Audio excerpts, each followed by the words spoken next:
Hello friends, how are you all. आज वाला banking वाला टेस्ट डिस्कस करते हैं। देखो, रोज़ की तरह आज भी टेस्ट का लिंक हमने ऑलरेडी शेयर कर दिया है डिस्क्रिप्शन के अंदर।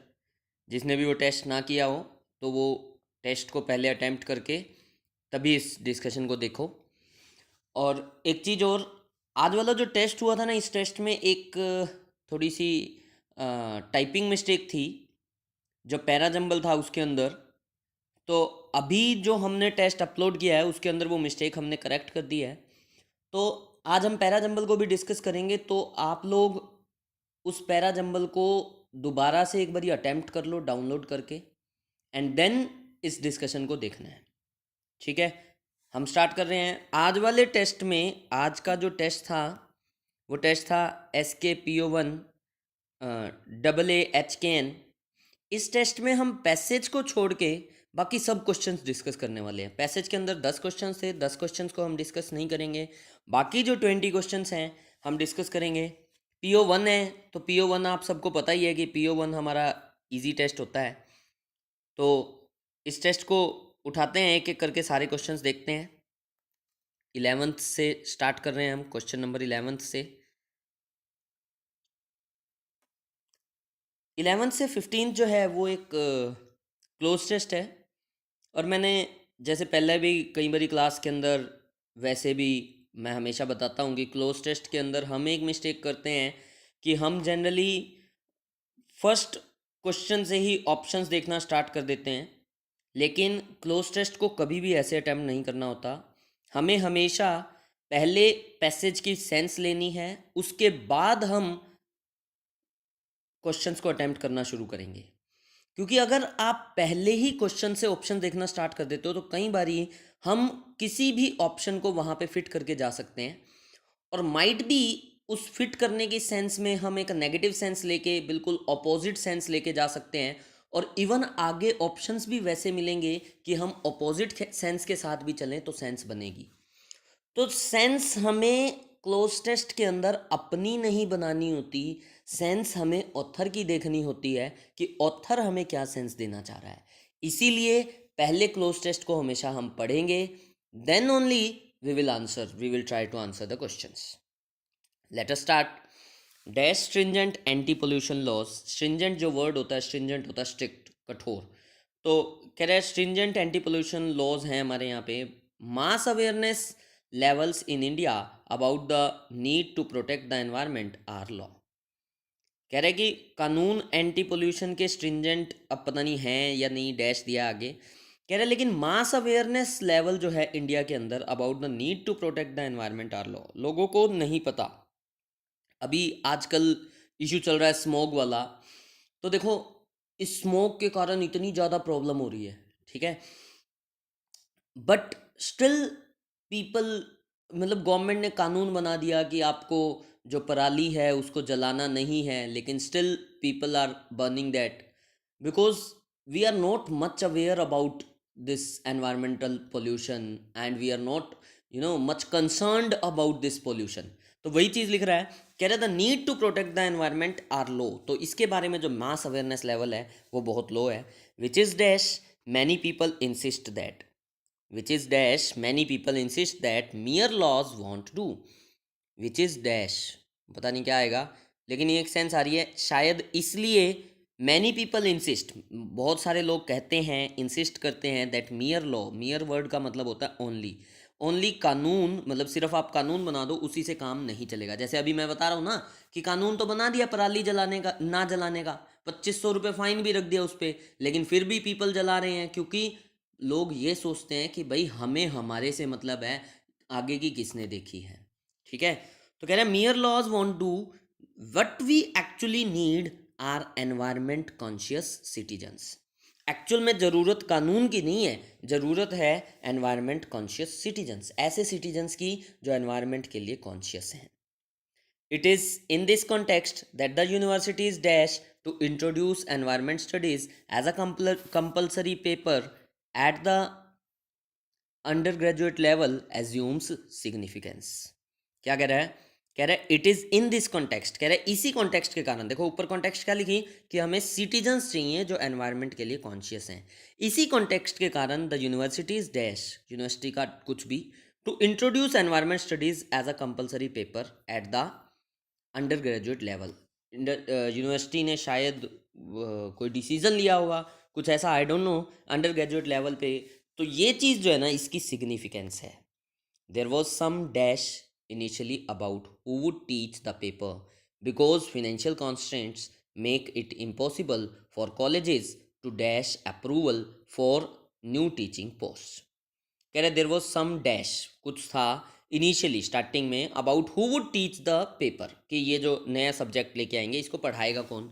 क्यों? क्योंकि फिनेंशियल कॉन्स्टेंट्स होती हैं, restrictions, make it impossible for colleges, ये चीज़ कॉलेजेस के लिए इम्पॉसिबल हो जाती है, to dash approval for new teaching post, नई टीचिंग पोस्ट के लिए अप्रूवल लेना, कुछ ऐसा वर्ड चाहिए होगा शायद, ठीक है। In fact in August 1999 the university grants commission imposed a ban on the creation of new teaching posts in colleges। कह रहा है सच्ची बात तो ये है कि अगस्त 1999 में यूजीसी जो है इसने एक बैन लगा दिया था कि आप कोई भी नई टीचिंग पोस्ट नहीं बना सकते कॉलेजेस के अंदर। Face this with this problem authorities at the university have decided that serving teachers belonging to various disciplines will teach the paper. तो इन लोगों ने डिसाइड किया कि जो टीचर्स अभी पढ़ा रहे हैं वही के वही ही क्या करने वाले हैं, टीच करने वाले हैं इस पेपर को, ठीक है। तो कहीं ना कहीं सेंस ये दे रहा है कि लोग इतने ज़्यादा अवेयर नहीं हैं, और इसी अवेयरनेस को बढ़ाने के लिए अंडर ग्रेजुएट लेवल पे एक सब्जेक्ट के तौर पे एनवायरनमेंट को पढ़ाया जाएगा, ठीक है। कुछ ऐसी सेंस है। फर्स्ट ऑप्शन देखते हैं, फर्स्ट क्वेश्चन देखते हैं। Dash stringent anti pollution laws, mass awareness levels in India about the need to protect the environment are law.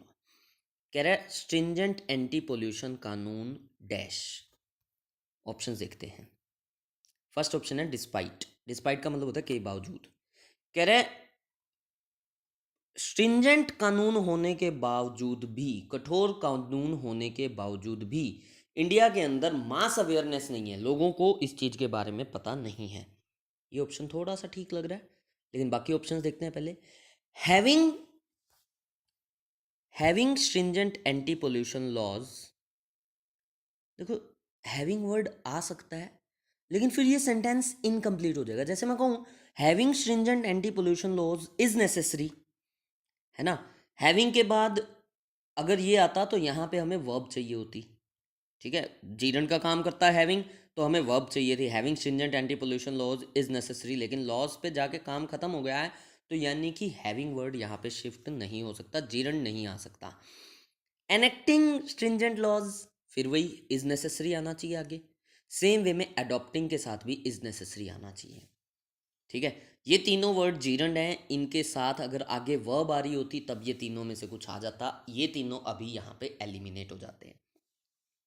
Fifth option is although. Although का मतलब भी होता है के बावजूद, ठीक है, हालांकि, जबकि। तो कह रहा है जबकि हमारे पास स्ट्रिंजेंट कानून हैं फिर भी मास अवेयरनेस नहीं है। तो देखो डिस्पाइट भी के बावजूद, ऑल्दो भी के बावजूद, तो इन दोनों ऑप्शंस में से एक ऑप्शन को जब हमें चूज करना हो तो इन दोनों का डिफरेंस देखना पड़ेगा। क्या डिफरेंस है डिस्पाइट और ऑल्दो के अंदर? Although is a conjunction and despite is a preposition. अब कोई भी प्रीपोजिशन अपने बाद में ऑब्जेक्ट लेती है, यानी कि नाउन या प्रोनाउन लेती है, लेकिन कोई भी कंजंक्शन अपने बाद में पूरा सेंटेंस लेती है। देखो कंजंक्शन भी और प्रीपोजिशन भी दोनों कनेक्ट करते हैं, लेकिन दोनों कनेक्टर्स में क्या डिफरेंस है कि प्रीपोजिशंस हमेशा अपने बाद में नाउन या प्रोनाउन लेगी, लेकिन कंजंक्शन अपने बाद में पूरा सेंटेंस लेगी, यानी कि उसके बाद में वर्ब आएगी। सेंटेंस देखो, स्ट्रिंजेंट एंटी पोल्यूशन लॉज, क्या कॉमा से पहले कोई वर्ब आई? कोई भी वर्ब यूज, तो देखो यहाँ पे वर्ब यूज नहीं हुई, तो यानी कि यहाँ पे क्या चाहिए हमें? यहाँ पे हमें एक प्रीपोजिशन चाहिए, and that preposition is despite. तो हमारा 11th क्वेश्चन का आंसर बनता है डिस्पाइट। आगे बढ़ते हैं। We need to protect the environment are low, the need to protect the environment are low, mass awareness जो है वो कम है, which is dash many people insist that mere laws want to, which is dash, which is resulting in. अगर देखो resulting word use होता ना तो यहाँ पे होना चाहिए था विच is resulting in many people insisting, कुछ ऐसा, ठीक है। तो रिजल्टिंग नहीं आ सकता। विच इज वाई, क्या है question, which is why many people insist that, which is why many people insist that mere law want, many people insist that mere laws want to do, what we actually need are environment conscious citizen, which is why, शायद हो सकता है। और options देख लेते हैं पहले। Which is obvious, फिर ऑब्वियस के बाद वही कुछ चाहिए था हमें, that, which is obvious that many people, कुछ ऐसा होना चाहिए, ये भी नहीं आ सकता। विच इज़ एज, ये तो वैसे ही कोई वो नहीं है। Which is because, which is because many people insist that mere laws, तो विच इज़ बिकॉज नहीं यूज़ होता, फ्रेज यूज़ होता है जनरली। देखो दो चीज़ें यूज़ होती हैं, एक होता है विच इज़ वाई, एक होता है दैट इज़ वाई, जिसको हम दैट्स वाई बोलते हैं, ठीक है। तो विच इज़ वाई या फिर दैट्स वाई, इन दोनों में से एक चीज़ चाहिए थी। विच इज़ वाई का हमारे पास ऑप्शन है, वही हमारा राइट आंसर है। Which is why many people insist that mere laws won't do what we actually need are environment conscious citizens. It is in this context that the universities dash to introduce environment studies as a compulsory paper at the undergraduate level. तो it is in this context कि universities dash, universities inability, अभी तक तो inability कोई show नहीं की, inability आगे जरूर शो की हुई है, यहाँ पे इनएबिलिटी अभी तक कोई शो नहीं की। डेफरल, डेफर जो वर्ड होता है, डेफर का मतलब होता है पोस्टपोन, तो पोस्टपोन थोड़ी करेगी, हमें तो पता लग गया कि ये काम बहुत ज़रूरी है तो हम पोस्टपोन थोड़ी करेंगे। हमें एक पॉजिटिव वर्ड चाहिए, मतलब नेगेटिव वर्ड नहीं चाहिए यहाँ पे। फोर्थ ऑप्शन जो है फेलियर, ये भी नेगेटिव वर्ड है, फेलियर। और फिफ्थ ऑप्शन जो है रिलक्टेंस, ये भी एक नेगेटिव वर्ड है। रिलक्टेंस होता है अनविलिंगनेस, रिलक्टेंट होता है अनिच्छुक, ठीक है, उसी से बन जाता है अनिच्छुकता, ठीक है। तो यहाँ पे हमें जो ऑप्शन चाहिए दैट ऑप्शन इज डिसीजन, कि अंडर ग्रेजुएट लेवल पे जो यूनिवर्सिटी जो है इस प्रोग्राम को लेके आना चाह रही है, तो दिस प्रोग्राम एज्यूम्स सिग्निफिकेंस, ठीक है। आगे क्या लिख रहा है, there was some dash initially about who would teach the paper. Starting में ये प्रॉब्लम थी कि कौन पढ़ाएगा, तो there was some displeasure, displeasure की तो कोई सेंस नहीं है, ना खुशी थी, ना खुशी की बात नहीं आ रही। एंटागोनिज्म, एंटागोनिज्म जो वर्ड होता है इसका मतलब होता है हॉस्टिलिटी, दुश्मनी थी लोगों के भी, तो दुश्मनी की भी कोई सेंस नहीं है। हर्डल्स, हर्डल्स वर्ड हो सकता है, देर वॉज सम हर्डल्स, लेकिन हर्डल्स तब होता जब वॉज की जगह वर होता, क्योंकि देयर के बाद आने वाले नाउन के अकॉर्डिंग ही वर्ब यूज होती है। जैसे there is a boy but there are boys, तो अगर हर्डल्स वर्ड यूज होता तो यहाँ पे वर होना चाहिए था, तो ये ऑप्शन भी एलिमिनेट हो जाता है। तो there was some confusion initially, कि पहले कन्फ्यूजन चल रही थी कि कौन पढ़ाएगा, कन्फ्यूजन वर्ड हो सकता है। There was some priority, priority की तो सेंस ही नहीं दी, आगे तो ये बताना चाह रहा है कि कौन पढ़ाएगा क्योंकि नई पोस्ट तो निकाल नहीं सकते। तो there was some confusion initially about who would teach the paper because financial constraints make it impossible for colleges to dash approval for new teaching post। तो यूजीसी से अप्रूवल क्या करेंगे, ये अप्रूवल लेंगे, तो लेने जैसा कुछ वर्ड चाहिए। टू रिसीव अप्रूवल, ठीक है, हो सकता है लेना। टू एस्टेब्लिश, अप्रूवल को आप स्थापित नहीं करते हो, एस्टेब्लिश वर्ड नहीं हो सकता। एम्फसाइज मतलब होता है जोर डालना, तो जोर भी नहीं डालना। टू एक्सपेक्ट अप्रूवल, आशा नहीं करनी है, अप्रूवल लेना है। सैंक्शन वर्ड का मतलब होता है अप्रूवल देना, टू अप्रूव, तो अप्रूवल लेना है, इसीलिए जो आंसर बनेगा रिसीव। कह रहे हैं impossible for colleges to receive approval for new teaching post. In fact in August 1999 UGC ने एक बैन लगा दिया था कि आप कॉलेजेस के अंदर नई टीचिंग पोस्ट नहीं बना सकते। तो इसी प्रॉब्लम को फेस करते हुए अथॉरिटीज़ ने डिसाइड किया कि जो सर्विंग टीचर्स हैं, जो ऑलरेडी टीचर्स हैं, बिलोंगिंग टू वेरियस डिसिप्लिन्स, जो अलग अलग डिसिप्लिन्स को पढ़ा रहे हैं, अलग अलग डिपार्टमेंट्स में पढ़ा रहे हैं, they will teach the paper, वही इस सब्जेक्ट को पढ़ाएंगे। तो as such close test difficult नहीं था। क्लोज टेस्ट के अंदर ऑप्शंस भी कुछ ज़्यादा डिफ़िकल्ट नहीं कहूँगा, कुछ ज़्यादा क्लोज नहीं थे। थोड़ी सी ग्रामर, थोड़ी सी वोकैब, दोनों चीज़ों को अगर आप साथ में यूज़ करके एलिमिनेशन मेथड से अगर जाओगे तो पांचों के पांचों क्वेश्चन इजीली क्रैक किए जा सकते थे। ठीक है, अगले देखते हैं अगले क्वेश्चन क्या है। अगले जो 5 क्वेश्चन है एरर के क्वेश्चन हैं। पांचों एरर बहुत आसान थे, सामने एरर साफ दिख रहे थे। देख रहे हैं जल्दी से। फर्स्ट ऑप्शन है when he had been walked along the road, when he had been walked along the road, a wild and ferocious dog hit him hard and knocked him down. कह रहा जब वो when he had been walked, when he had been walked नहीं होना चाहिए, ये होना चाहिए had been walking. had been walked जो यूज़ होता है ये तो पैसिव वॉइस में यूज़ होता है। पैसिव की यहाँ पे कोई सेंस नहीं है, ठीक है ना। वो चलाया जा रहा था थोड़ी, जब वो चल रहा था। पैसिव तो ये होता ना जब उसको चलाया जा रहा था, जब वो चल रहा था। एक वाइल्ड और फिरोशियस डॉग था। फिरोशियस होता है मतलब बहुत ज़्यादा वॉयलेंट हो रहा हो, वॉयलेंटली क्रूल हो रहा हो, वो डॉग ने उसके ऊपर अटैक कर दिया एंड नॉक्ड हिम डाउन। ठीक है, तो वॉक्ड की जगह वॉकिंग आएगा। अगला क्वेश्चन देखो, I am grateful to you and all your friends for showing sympathy and kindness with me. I am grateful to you and all your friends. Grateful का मतलब होता है आभारी, तो मैं आभारी हूँ तुम्हारा और तुम्हारे सभी फ्रेंड्स का। For showing sympathy and kindness with me, नहीं, kindness to me. Sympathy and kindness to मी।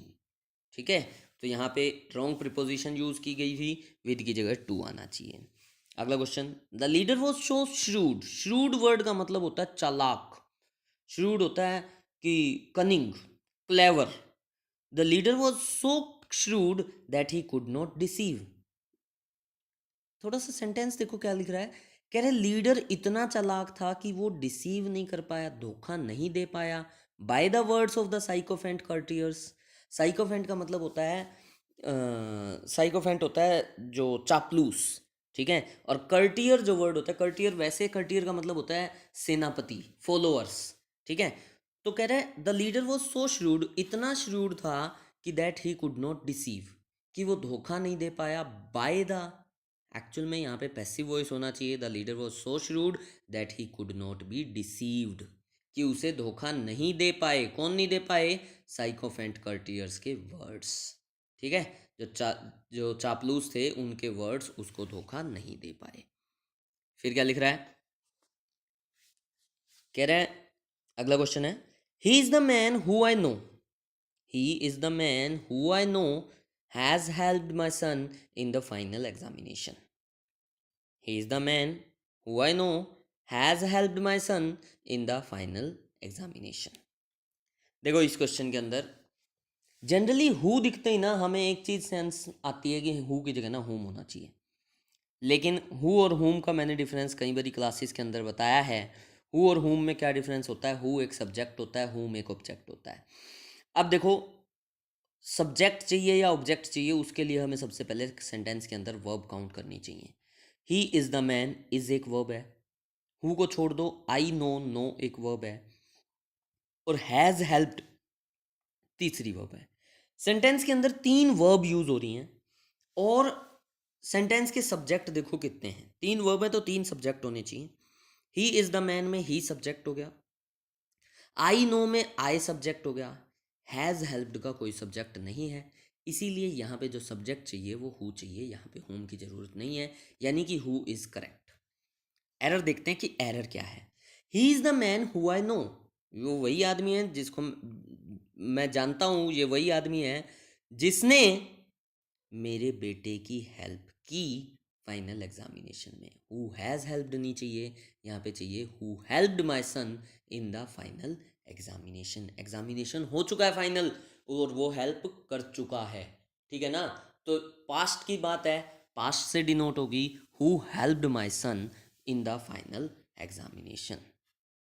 अगला क्वेश्चन देखो, I have been living in Hyderabad at my uncle since my birth.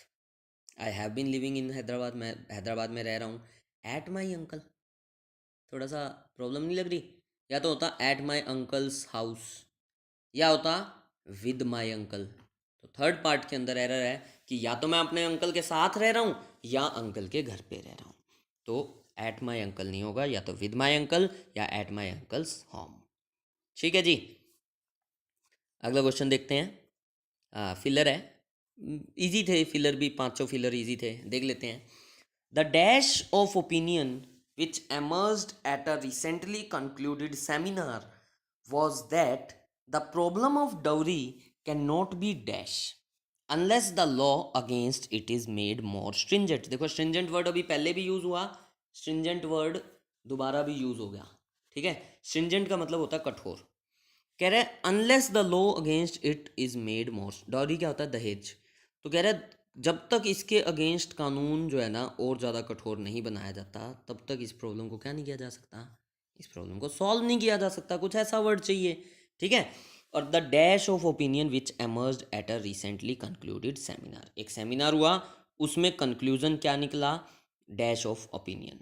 और वो ये था कि डोरी को आप तब तक डैश नहीं कर सकते जब तक कानून स्ट्रिंजेंट ना हो। क्या नहीं कर सकते? The problem of dairy can not be managed. Second option को ही देखते हैं, can not be projected, project तो नहीं करना, तो प्रोजेक्शन वाला ऑप्शन खत्म हो जाता है। Can not B tackled, managed option हो सकता है, टैकल्ड ऑप्शन हो सकता है। टैकल्ड का मतलब होता है सॉल्व करना।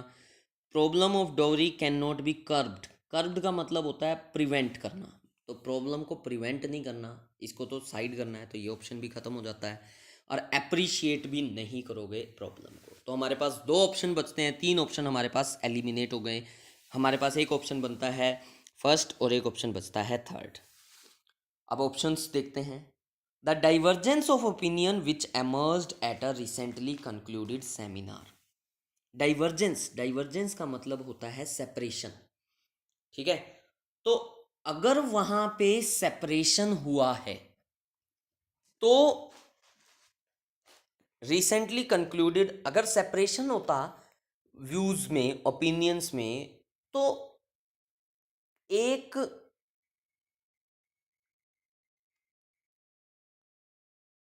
तो उसमें एक मतलब एक चीज निकल के ना आती। जैसे इसमें आ रहा है that the problem of dowry can not be dash. ठीक है ना, तो डाइवर्जेंस तो हो ही नहीं सकता। थर्ड ऑप्शन जो है वो है कंसेंसस। कंसेंसस का मतलब होता है एग्रीमेंट। तो एग्रीमेंट हुआ सबके ओपिनियन का, और क्या एग्रीमेंट हुआ कि इस प्रॉब्लम को आप तब तक नहीं सॉल्व कर सकते जब तक कानून जो है और ज़्यादा स्ट्रिंजेंट नहीं बनाया जाता। तो ऑप्शन जो बनता है वो ऑप्शन बनता है थर्ड, और third option is right answer. अगले क्वेश्चन देखते हैं। 22nd क्वेश्चन जो है वो लिख रहा है लेजर। लेजर जो वर्ड है, लेजर का मीनिंग होता है फ्री टाइम। ठीक है, तो leisure must be spent carefully. भाई जो फ्री टाइम होता है उसको कैसे स्पेंड करना चाहिए? केयरफुली। एंड डैश, अब देखो carefully is a positive word, and के साथ हमेशा पॉजिटिव चीज़ें कनेक्ट होती हैं। ठीक है, तो यानी कि हमें इस फर्स्ट डैश के अंदर एक पॉजिटिव वर्ड चाहिए। हम एक बारी पहले ही ऑप्शंस को देखते हैं। फर्स्ट ऑप्शन है पॉजिटिवली, पॉजिटिव वर्ड है। कंस्ट्रक्टिवली, पॉजिटिव वर्ड है। प्रोएक्टिवली, पॉजिटिव वर्ड है। ऑब्जेक्टिवली, ओहो ये भी पॉजिटिव वर्ड है। पर्पसफुली, ये तो सारे पॉजिटिव वर्ड हो गए। कोई बात नहीं, आगे बढ़ते हैं। Leisure must be spent carefully and dash only, otherwise the devil will take the dash of you. वैसे तो ये एक फ्रेज था, the dash of you, take the dash of you, या get the dash of you. एक phrase use होता है take the better of someone या get the better of someone, जिसका मीनिंग होता है गेट कंट्रोल ओवर समवन। बोलते हैं ना कि खाली दिमाग शैतान का घर होता है, तो वही चीज़ बता रहा है। कह रहा है leisure must be spent carefully. अगर हमें ना भी पता हो, ये हमें नहीं पता ये फ्रेज, हम ऑप्शंस के थ्रू चलते हैं। तो leisure must be spent carefully and dash only, and positively only, otherwise the devil will take the care. देखो टेक केयर सिंपल यूज होता है, टेक द केयर कभी नहीं होता। ठीक है, सेकंड ऑप्शन को हम अभी छोड़ के चलते हैं, हमने बेटर अभी निकाल लिया था, इसको एक बार छोड़ के चलते हैं। अगला ऑप्शन देखते हैं, the leisure must be spent carefully and proactively.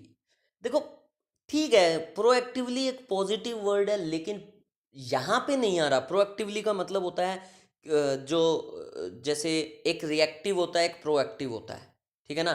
Proactive होता है कि किसी सिचुएशन को होने से पहले ही उसको उसके लिए कोई स्टेप उठा लेना। तो खाली टाइम होने से पहले ही कोई स्टेप उठा लेना, कोई ऐसी सेंस नहीं आती। ये ऑप्शन गलत है।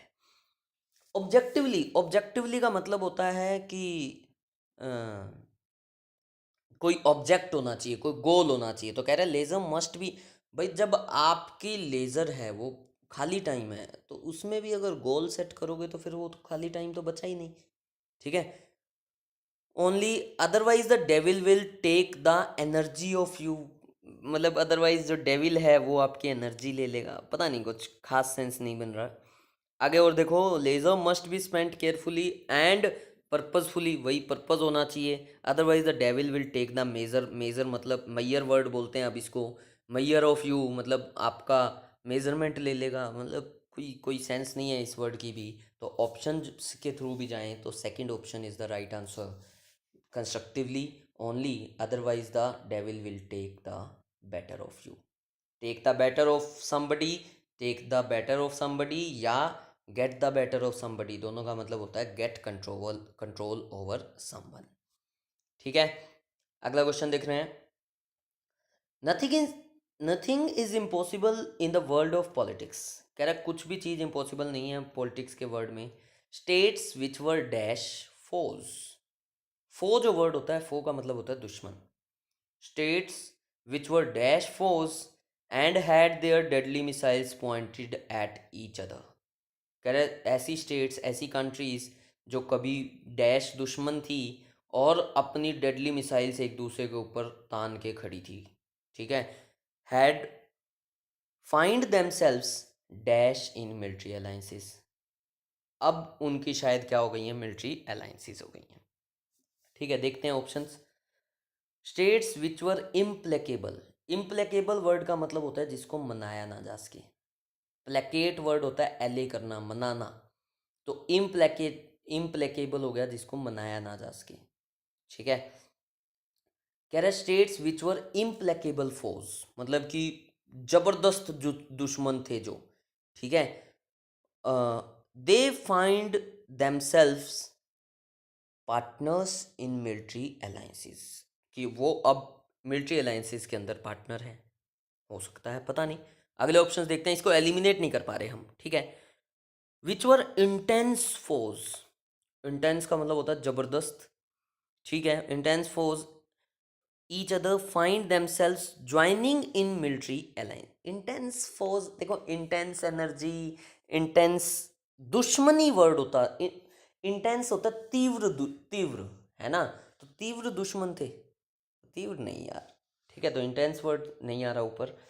कह रहे विच वर डेडली फोर्स। डेडली का मतलब होता है घातक, जो लोग घातक दुश्मन थे। अरे नहीं यार, घातक दुश्मन and themselves approaching, approaching word भी नहीं जा रहा। विच वर नोन फोर्स, जो जाने जाते थे, and had there deadly missiles pointed at each other, find themselves सोलिसिटिंग in military alliances. Solicit का मतलब होता है किसी से कोई रिक्वेस्ट करना, तो वो एक दूसरे से रिक्वेस्ट कर रहे हैं मिलिट्री अलायंसेस की ना। विच वर एनविएबल, एनवाइएबल होता है एनवी, एनवी वर्ड होता है जेलस। तो कोई चीज़ जो जेलस के लायक हो, बहुत ज़्यादा अट्रैक्टिव हो, तो एनवाइएबल। तो कह रहे देवर एनवाइएबल फोर्स, मतलब इतने तगड़े दुश्मन थे कि लोग उनसे जलते थे। अरे दोस्त होंगे तो लोग जलेंगे, दुश्मनों से क्या जलना। तो ये ऑप्शन भी नहीं आ सकता। तो फर्स्ट ऑप्शन जो है वही आंसर बनता है, इम्प्लेकेबल और पार्टनर्स। अगला क्वेश्चन देखो, dash of whether leaders are born और made. Dash of whether leaders are born or made, it is dash clear that leaders are not like other people। कह रहे इस बात का पता नहीं कि लीडर्स बनते हैं या पैदा होते हैं। इट इज़ डैश क्लियर, ये चीज़ क्लियर है that leaders are not like other people, कि लीडर्स जो है ना वो दूसरे लोगों की तरह नहीं होते। ठीक है, फर्स्ट ऑप्शन देखो, कह रहा है परसुएंट ऑफ, परसुएंट का मतलब होता है इन अकॉर्डेंस विथ, उसी की तरह, परस्यू मतलब उसी की तरह, तो इन अकॉर्डेंस विथ या pursuant of whether leaders are born और made, it is dash clear. तो कह रहा है इसकी तरह ये क्लियर है। पता है क्या ये चीज़, ये तो चीज़ किसी को पता ही नहीं कि लीडर्स पैदा होते हैं या लीडर्स बनते हैं। ठीक है ना, तो परसुएंट नहीं आ सकता। और आगे भी देखो, it is manifestly clear, manifestly का मतलब होता है क्लियर, मैनिफेस्ट वर्ड का मतलब ही होता है क्लियर, तो it is clearly clear. Clearly clear नाम की क्या चीज़ होती है भाई, कुछ भी नहीं। ठीक है ना, तो ये ऑप्शन भी नहीं हो सकता। अगला क्वेश्चन, अगला ऑप्शन है सीक्वल ऑफ, सीक्वल मूवीज की सीक्वल आती हैं, सीक्वल का मीनिंग होता है कंटिन्यूएशन। तो continuation of whether leaders are born और made, it is amply clear. Amply का मतलब होता है एम्पल वर्ड होता है, एम्पल, एम्पल का मतलब होता है बहुत ज़्यादा, इनफ। ठीक है, मोर देन इनफ बल्कि, तो ये इनफ क्लियर है, इनफ क्लियर है, इनफ की भी कोई सेंस नहीं आ रही। अगला देखो, regardless of whether leaders are born और मेड, जो रिगार्डलेस वर्ड होता है इसका मतलब होता है डिस्पाइट। कह रहे इस बात का नहीं पता कि लीडर्स आर बोर्न और मेड, कि लीडर्स बनते हैं या पैदा होते हैं। It is unequivocally clear, it is unequivocally, equivocal होता है दो तरफा, अनइक्विवोकल होता है एक तरफा। तो ये बात तो बिल्कुल क्लियर है, क्या, कि leaders are not like other people, कि जो लीडर्स होते हैं वो दूसरे लोगों की तरह नहीं होते। ठीक है, तो शायद ये ऑप्शन हो सकता है, लेकिन कोई बात नहीं, अगले ऑप्शन देखते हैं। Instead of whether leaders, instead का मतलब होता है इसकी बजाय। ठीक है, तो इसकी बजाय कि लीडर्स पैदा होते हैं और बनते हैं, it is purely clear, purely clear ये क्या होता है। और देखो, इंस्पाइट ऑफ, देखो रिगार्डलेस की तरह, in spite of whether leaders are born और made, it is normally clear. सबको पता है क्या कि लीडर्स जो होते हैं, नॉर्मल नॉर्मल बात है ये, कि leaders are not like other people, तो ये ऑप्शन भी सेंस नहीं दे रहा। तो ऑप्शन जो सेंस दे रहा था वो थर्ड दे रहा था, regardless of whether leaders are born or made, it is unequivocally clear that, इस बात पे मतलब कोई डाउट नहीं है। ठीक है, अगला क्वेश्चन, अगला क्वेश्चन कह रहा है there is a common talk today that women have made the dash in many professions.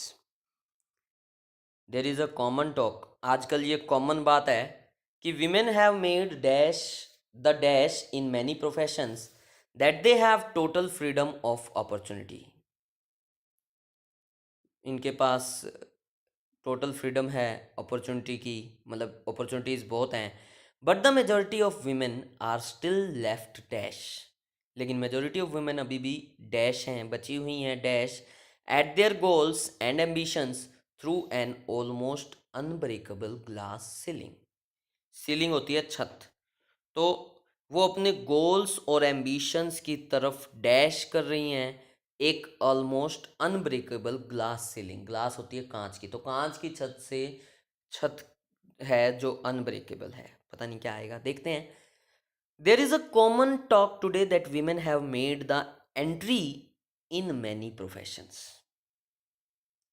Entry in many professions, अच्छा, that they have total freedom of opportunity but the majority of women are still left inward at, ये inward at their goals, ना इसको कोई भी sense नहीं आ रही। there is a common talk today that women have made the grade in many profession, that made the grade का मतलब होता है to achieve something। ठीक है, to succeed।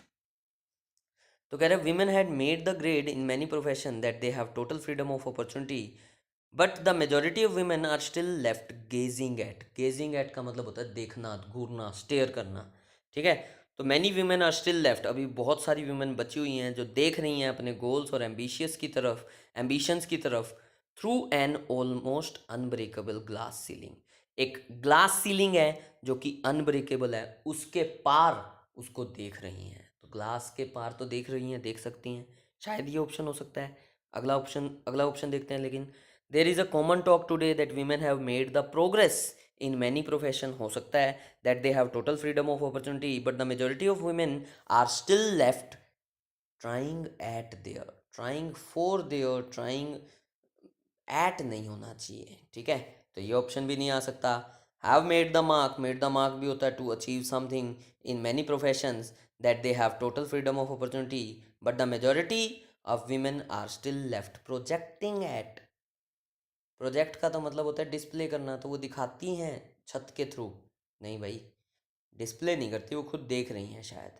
Have made the achievement in many professions but the majority of women are still left wondering at their goals, वो अपने goals पे wonder कर रही हैं, मतलब कि कंफ्यूज हो रही हैं, आश्चर्य में हैं, नहीं। जो सेकंड ऑप्शन है वही आंसर है। मेड द ग्रेड, यहाँ पे एक मेक द ग्रेड नाम का फ्रेज होता है, वो फ्रेज यूज़ हुआ है जिसका मीनिंग होता है टू सक्सीड। देखो जनरली आईबीपीएस के अंदर ऐसे फिलर्स आते हैं जिनके अंदर फ्रेजेस यूज़ होते हैं, ठीक है, तो मेक द ग्रेड जो था वो एक फ्रेज था जिसका मतलब होता है to achieve something, to succeed, ठीक है। अगला अगला क्वेश्चन 26 से 30 जो है पैराजंबल था। पैराजंबल की अगर आप इंस्ट्रक्शंस को पढ़ो, डायरेक्शंस को पढ़ो, तो इसके अंदर लिखा हुआ है in the following sentences sentence A is fixed. Sentence A जो है ना वो फिक्स्ड है, यानी कि जिस पोजीशन पे है उसी पोजीशन पे रहेगा। Rearrange the sentences B C D E and F in the proper sequence to form a meaningful paragraph, then answer the questions. मतलब ए तो अपनी जगह पे ही रहेगा, ए फिक्स है, हमें अब बाकियों को एडजस्ट करना है, ठीक है, पढ़ लेते हैं। But the problem is that politics has power, religion has only love, peace and the experience of divine। कह रहा है कि प्रॉब्लम ये है कि पॉलिटिक्स के पास तो पावर है लेकिन रिलीजन के पास सिर्फ लव है, पीस है या डिवाइन का एक्सपीरियंस है, ठीक है। Religion has no mundane power like nuclear weapons and atom bombs and guns, its dimension is totally different.